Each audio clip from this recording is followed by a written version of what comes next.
کسی شخص کے نظریے میں بگاڑ پیدا ہوتا ہے تو پھر عمل بھی قائم نہیں رہتے اور معاشرے بھی قائم نہیں رہتے۔ امت مسلمہ کے نظریات میں بگاڑ پیدا کرنے کے لیے جو کوششیں ہوئی ہیں ماضی میں، وہ ایک لمبی داستان ہے۔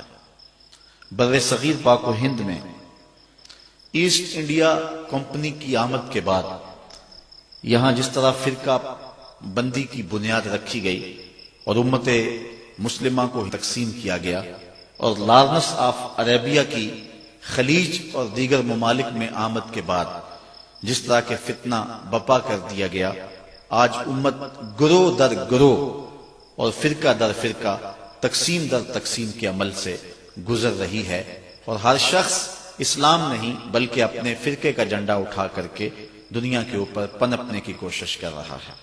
ایک عام آدمی تو پریشان ہے کہ میں جاؤں تو کدھر جاؤں۔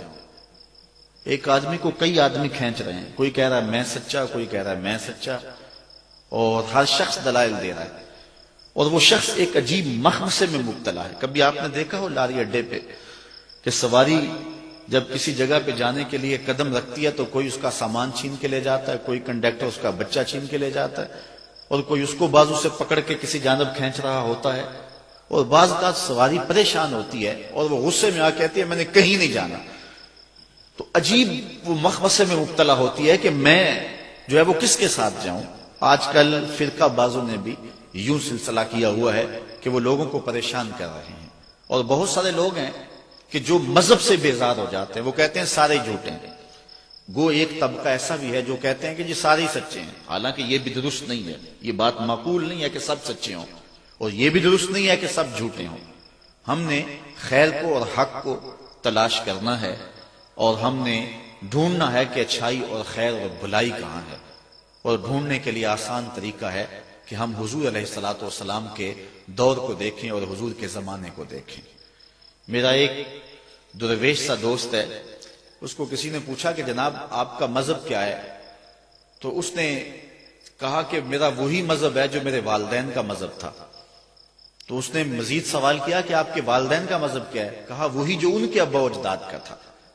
تو اس نے پھر تیسرا سوال کیا کہ اس کے ابا و اجداد کا مذہب کیا تھا؟ کہا وہی جو مدینے سے معین الدین چشتی اجمیری لے کر آئے تھے۔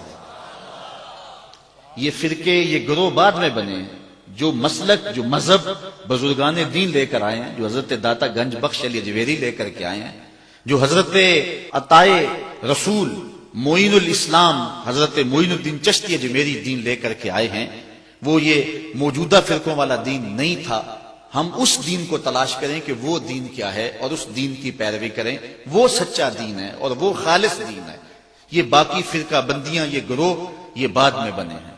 اس لیے اپنے بزرگوں کے دین کو نہ چھوڑیں۔ حضرت امیر ملت پیر سید جماعت علی شاہ رحمۃ اللہ تعالی علیہ فرمایا کرتے تھے، لوگوں جوتے پرانے ہو جائیں تو بدل لو، لباس پرانا ہو جائے تو بدل لو، پگڑی پرانی ہو جائے تو بدل لو، لیکن عقیدہ پرانا ہی ٹھیک ہے، وہ نہ بدلنا۔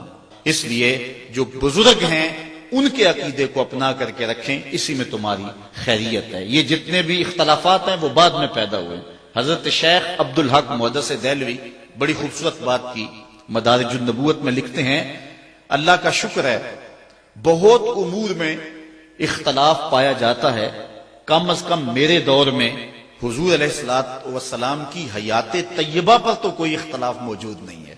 یعنی پوری امت اس بات کو مانتی ہے کہ حضور قبر اطہر میں زندہ ہیں۔ تو کہتے ہیں امت میں بڑے اختلافات ہو گئے ہیں، لیکن ابھی تک یہ اختلاف نہیں ہوا، تو اس کا مطلب یہ ہے کہ اب اس عنوان سے بھی جو اختلاف پایا جاتا ہے تو یہ حضرت شیخ عبدالحق محدث دہلوی کے بعد پیدا ہوا ہے، ان کے زمانے تک یہ اختلاف بھی موجود نہیں تھا۔ اس لیے بعد میں اختلافات پیدا ہوئے اور امت کو جو ہے وہ گروہ در گروہ تقسیم کر دیا گیا۔